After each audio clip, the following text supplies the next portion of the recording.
परमेश्वर के राज्य में जब आपने बीज बोया है तो वहां आपको मिलेंगे मिरेकल्स, वहां आपको छुटकारा मिलेंगे।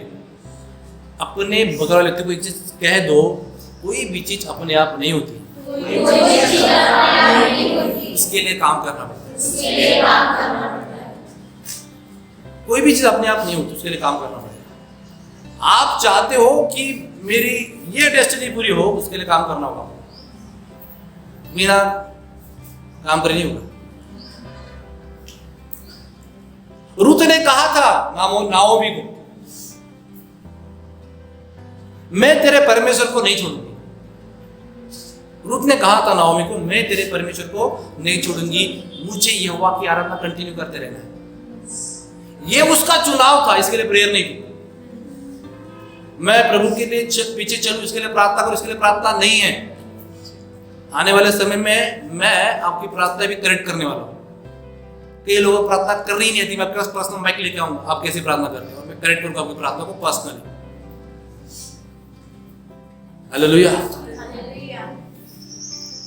एक ब्रदर है, मुझे कॉल किया था, ब्रदर मुझे जॉब चाहिए। बोला ठीक है, आप कैसी प्रार्थना करें, बोले अन्य भाषा। बोला नहीं मिलेगा। आपको जॉब चाहिए और आप अन्य भाषा से प्रार्थना करें, आपको जॉब नहीं मिलेगी। लिख लीजिए, साल और नहीं मिलेगी, जब तक अपनी प्रेयर आप सुधारते नहीं है। हालेलुया। क्योंकि न्याय जो होता है, जो जज होता है, बिना प्रूफ के कोई बात सुनता नहीं है, बिना साबित के कोई बात सुनता नहीं है। आप कैसे परमेश्वर पर प्रार्थना लाते मुझे नहीं पता, तो आपको प्रार्थना सुधारना होगा। मैं कई लोगों को बाइक दूंगा, आप लोग आपसे पूछूंगा कैसे प्रार्थना करते हो, तो आप पता है आपसे पूछोगे क्या बोलेंगे, धन्यवाद प्रभु, धन्यवाद प्रभु, धन्यवाद प्रभु। प्रार्थना अच्छी है, पर इस प्रार्थना से जॉब नहीं मिलने वाली, इस प्रार्थना से आपके काम भी नहीं होने वाले। बहुत से प्रार्थना पता है क्या है, thank you Jesus, thank you Jesus, thank you Jesus, worship you Jesus, worship you Jesus. वो ठीक है, प्रार्थना बहुत अच्छी है, पर इससे काम पूरी नहीं होती। इसलिए मैंने कहा कोई भी चीज अपने आप नहीं होती है। बहुत से लोग कहते हैं परमेश्वर प्रेम करता है, परमेश्वर प्रेम करता है। आप करता है, पर परमेश्वर काम नहीं करता है बिना आपके कुछ काम किए। परमेश्वर ने लाल समुद्र को भी दुख भागा नहीं बिना लाठी चलाए। परमेश्वर ने गोलियत को भी हटाया नहीं रास्ते से बिना गोफन चलाए। हालेलुया। आपको कुछ काम करने हैं, आपको अपने जीवन में फतेह पाना है तो। हालेलुया। यदि आप में से किसी का सवाल है कि इतने दिनों से मैं चर्च में आ रही हूं, मुझे कुछ फायदा नहीं हो रहा है, आपने कुछ काम किए ही नहीं, आपको कुछ असाइनमेंट परमेश्वर ने दिया है, वो करना होगा। कितने लोगों को पता है कि अधिकार चला गया, एसाव का अधिकार चला गया, कैसे? बोलने से, बस बोलने से। उसने तो आप क्या अपने मुंह से बोलते हो? आप अपने मुंह से जो पिछले समय बोला ना, कुछ काम नहीं होने वाला, पक्का ही नहीं हुआ। आपको समझना होगा कि आपके मुंह में क्या है, सामर्थ्य। इसलिए याकूब तो कहता है, क्या कहता है, बोलने वाले मत बनो, क्या बनो? सुनने वाले बनो। ये अगला लेवल है, सुनने वाले बनो।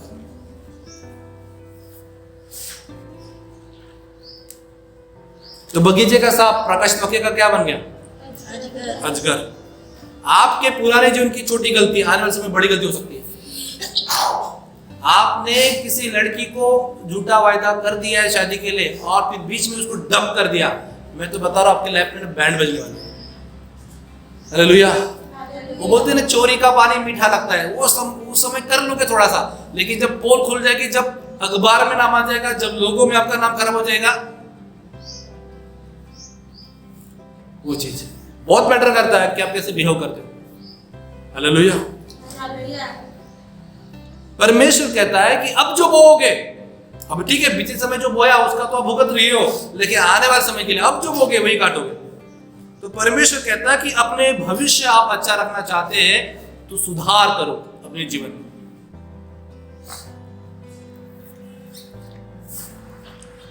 हालेलुया।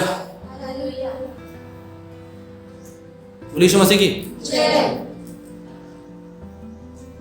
1 साल का बच्चा सुसु करे तो माँ क्या करेगी? डायपर पहनेगी। एक 18 साल का बच्चा सुसु करे तो डायपर पहनाना अच्छी बात नहीं है। तो परमेश्वर बात करता है छोटे बच्चों में और परिपक्व बच्चों की बातें कर रहा है। शारीरिक व्यक्ति और आत्मिक व्यक्ति में फर्क होना चाहिए। हालेलुया। कैसा लगेगा? अभी मुझे पता है 18 साल का बच्चा डायपर पहन के घूमेगा तो कैसा लगेगा? हालेलुया। हालेलुया। इसलिए बाइबल कहती है नीति वचन में कि मूर्ख पुत्र के कारण जननी को क्या होता है? शोक होता है। शोक होगा मूर्ख पुत्र के कारण, क्योंकि वो काम कैसे कर रहा है? मूर्खता के कर रहा है। राजा उसी बर्तन से पानी पिएगा जो बर्तन शुद्ध है। राजा उसी बर्तन से पानी पिएगा जो बर्तन क्या है? शुद्ध है। लेकिन आप अपना जीवन अशुद्ध रखेंगे, मैं बता रहा हूं, राजा अशुद्ध बर्तन का यूज करेगा, गंदी जगह में इस्तेमाल करेगा। किचन रूम में तो एंट्री मिलेगी ही नहीं। हालेलुया। पीने वाला लोटा अलग होता है ना? और टॉयलेट वाला लोटा अलग होता है। पीने वाले लोटों को हर दिन मांजते रहोगे, टॉयलेट वाला लोटा वही पड़ा रहेगा। शुद्ध बर्तन, परमेश्वर या कोई भी राजा भी हो, शुद्ध बर्तन का इस्तेमाल किसके लिए करेगा? पानी पीने के लिए। अशुद्ध बर्तन की कोई वैल्यू नहीं है, क्योंकि वह बर्तन खुद की वैल्यू ही नहीं कर रहा है। इसलिए परमेश्वर का वचन कहता है पवित्रताई में चलना। पवित्रताई में चलना बहुत जरूरी है। जिस समय आप पवित्रताई में नहीं चलते हैं, आप कलीसिया का आदर नहीं करेंगे, आप अगुओं का आदर नहीं करेंगे, आप अपने पति का आदर नहीं करेंगे। हालेलुया। बाइबल कहती है कि हम लोगों का जीवन ऐसा होना चाहिए, मसीह लोगों का, कि लोग बाइबल नहीं पढ़ते, हमारे जीवन को पढ़ते हैं। तो सोचिए हमारा जीवन कैसा होना चाहिए? शुद्ध बर्तन, पवित्र बर्तन परमेश्वर इस्तेमाल करता है, पवित्र बर्तन। हालेलुया। तुम मन नहीं फिराओगे तो नाश हो जाओगे, ये परमेश्वर ने कहा है वचन में, नए नियम में। मन फिराव करना बहुत जरूरी है।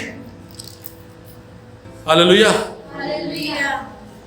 एक बार यीशु मसीह लोगों को समझा रहे थे, अपने ही लोगों को, अपने ही यहूदी लोगों को समझा रहे थे, तुम यदि नहीं मन फिराओगे तो नाश हो जाओगे। और वो बात कहते हुए उदाहरण दे रहे थे अंजीर के वृक्ष के बारे में।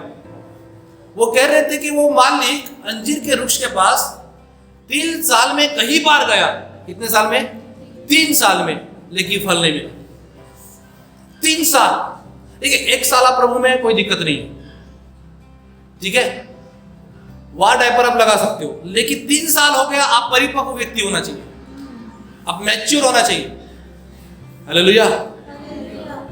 तो यह वचन ये कहता है कि यीशु मसीह उस अंजीर के वृक्ष का उदाहरण देते हैं कि अंजीर के वृक्ष जो परिपक्व वृक्ष है उसको तो फल होना ही चाहिए। जो बच्चा वाला जो पौधा है उसको फल नहीं मिल सकता भाई, लेकिन जो परिपक्व वृक्ष होगा उसको फल मिलना चाहिए।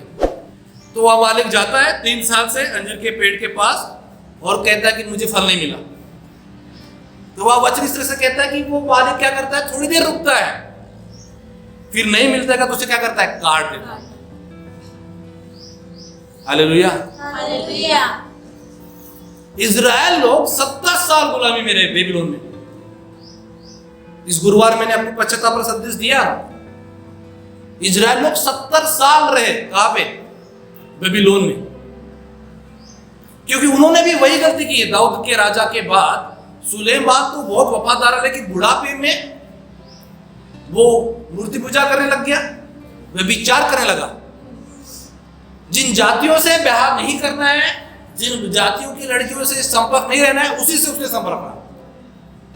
उसका बेटा भी ऐसे अपने जीवन में काम किया जो यहोवा के नजर में बुरा है, वही उसने किया। उसके बाद बहुत से राजा है, और आखिरी राजा मैंने बताया बेबीलोन में जाने से पहले कौन था? राजा सिदकिय्याह। राजा सिदकिय्याह ने वही किया जो बाकी राजाओं ने किया। जो यहोवा की नजर में बुरा है वही उन्होंने बुरा किया। 70 साल रहे। कितने साल? 70 साल। अब बाइबल बताती है, परमेश्वर को बताता है 70 साल का। वो सिदकिय्याह राजा क्या गलती कर रहा था? झूठे प्रचारकों से चिपका हुआ था, झूठे भविष्यवक्ताओं से चिपका हुआ था। जो अच्छी अच्छी भविष्यवाणी करती, तेरा भला होगा, तुझे बरकत मिलेगी, तुझे आशीष मिलेगी। लेकिन उसी समय में एक दो गिने चुने अच्छे अच्छे भविष्यवक्ता थे, यिर्मयाह जैसे। वो कहते थे पश्चाताप करो, वो कहते थे मन फिराओ, पवित्रता जीवन जियो। तो ये सब इरिटेट होते थे, हमेशा पश्चाताप की बातें करते, हमेशा मन फिराओ, हमेशा करेक्ट करने की बातें करता, इसको नहीं सुनेंगे। हालेलुया। हालेलुया। क्या हुआ? उसके ही बच्चों को उसके सामने मार दिया गया। उस सिदकिय्याह राजा की आंखें क्या कर दी गई? फोड़ी गई, आंखें अंधी कर दी गई। बाइबल बताती है। हालेलुया। हालेलुया। और इजराइल लोग 70 साल, बाइबल बताती है कि रईस लोगों को लेकर वहां चले गए थे, जिनके बड़े बड़े घर, उनके घर जलाए गए, यहां तक कि यहोवा का भवन भी क्या हो गया? जलाया गया। पूरे वाचा के संदूक के सारे बर्तन भी लिए गए। परमेश्वर क्या कहता है? अंजीर का वृक्ष जो परिपक्व वृक्ष है, यदि फल नहीं ला रहा है, थोड़ा देर वेट करेगा, फिर क्या करेगा? काट डालेगा। परमेश्वर ने इंतजार किया, कुछ नहीं हुआ। परमेश्वर ने क्या कर दिया? तक के अपने भोर को भी फूंक दिया। परमेश्वर ने ऐसा होने दिया। ये उसी टीचर के समान है जो बच्चे को पनिशमेंट करता है, फिर नहीं सुधरता है तो बोलता है ठीक है, हाथ खड़े करो, पूरा ग्राउंड पर क्या करो, गोल गोल फिरो। फिर नहीं करता है तो फिर स्कूल क्या करते हैं? स्कूल से रस्टिकेट। उसी तरह से परमेश्वर ने राज्य से अपने लोगों को क्या कर दिया? बर्खास्त कर दिया। लेकिन फिर परमेश्वर वापस आकर ये कहता है, क्योंकि यह वचन में कहा गया आगे कि परमेश्वर बोलता है कि मालिक क्या करेगा? फिर मालिक दूसरा वृक्ष लगाएगा, दूसरा पेड़ लगाएगा। तो फिर परमेश्वर देखता है कि अब दूसरा वृक्ष लगाने का समय आ गया क्या? और परमेश्वर फिर चिता रहा है, बोलता है यिर्मयाह के द्वारा, अगर तुम अभी मन नहीं फिराओगे तो देखो, तो समझ इस्राएल बोलते बोल परमेश्वर क्या करना है, हम करना चाहते हैं। मतलब 70 साल में गाड़ी कहां भी आ गई? ट्रैक पे आ गई। जैसे ट्रैक पे आ गई, इज़रा 5 अध्याय 1 से 5 पद यह बताता है कि यहूदी लोग आए और मंदिर को बनाने लग गए। राजा सिदकिय्याह तो वफादार परमेश्वर बना नहीं रहा, तो परमेश्वर ने ऐसे लोगों को ढूंढा जो उसके राज्य के लिए वफादार हो। इज़रा मिला परमेश्वर को, नहम्याह मिला, और मंदिर का फिर से काम करना क्या हुआ? चालू हो गया। हालेलुया। फिर लोग आए शत्रु इंटरफेयर करने के लिए, तुम्हें किसने आज्ञा दी मंदिर बनाने के लिए? तो देखो, इन्हीं इज़राइल ने कहा था कि हमारे ऊपर दूसरा राजा ठहरा, और शाऊल को राजा करके मांग लिया था।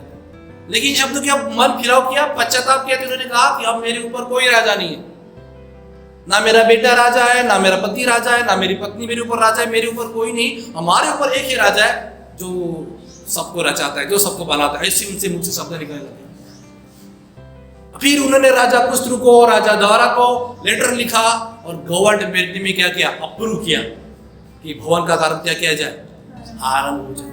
मैं बता रहा हूं आपको, यदि आपके काम चाहे गवर्नमेंट के भी कुछ रुके हुए क्यों ना हो, लेकिन आप प्रभु के लिए वफादार रहते हैं, परमेश्वर गवर्नमेंट से भी आपको फेवर देता है, यदि वफादार है तो। हालेलुया। हालेलुया। यदि वफादार है तो। इसलिए वचन में कहा गया है कि इज़राइल लोग 70 साल गुलामी में थे। क्यों थे? क्योंकि मन फिराव नहीं किया। हालेलुया। इज़रा 9 अध्याय 10 पद में, इज़रा 9 अध्याय 10 पद में जो अन्य जातियां की जो लड़कियां उन्होंने ब्याह ली थी, सबको उन्होंने छोड़ दिया, जिससे परमेश्वर ने क्या कहा था? शादी नहीं करने के लिए कहा था। संपूर्ण उनको सबने छोड़ दिया, अपनी पवित्रता जीवन निर्माण करने लगे सब लोग। हालेलुया।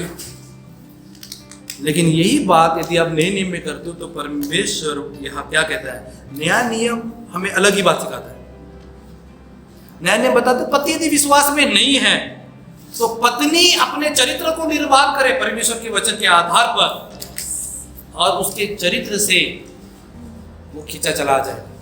इसलिए 1 कुरिन्थियों 7 अध्याय में कहा गया है कि पत्नी यदि विश्वास करे तो उसके विश्वास के कारण पति क्या ठहरेगा? पवित्र ठहरेगा। तो पत्नी का काम है कि अपने चरित्र को क्या करना? निर्माण करना परमेश्वर के वचन के आधार पर, तो वो भी विश्वास में आएगा, वो भी पवित्र रहेगा। लेकिन ये आज्ञा कुंवारों के लिए नहीं है। कुंवारों के लिए ये आज्ञा है कि विश्वासी से ही शादी करें। हालेलुया।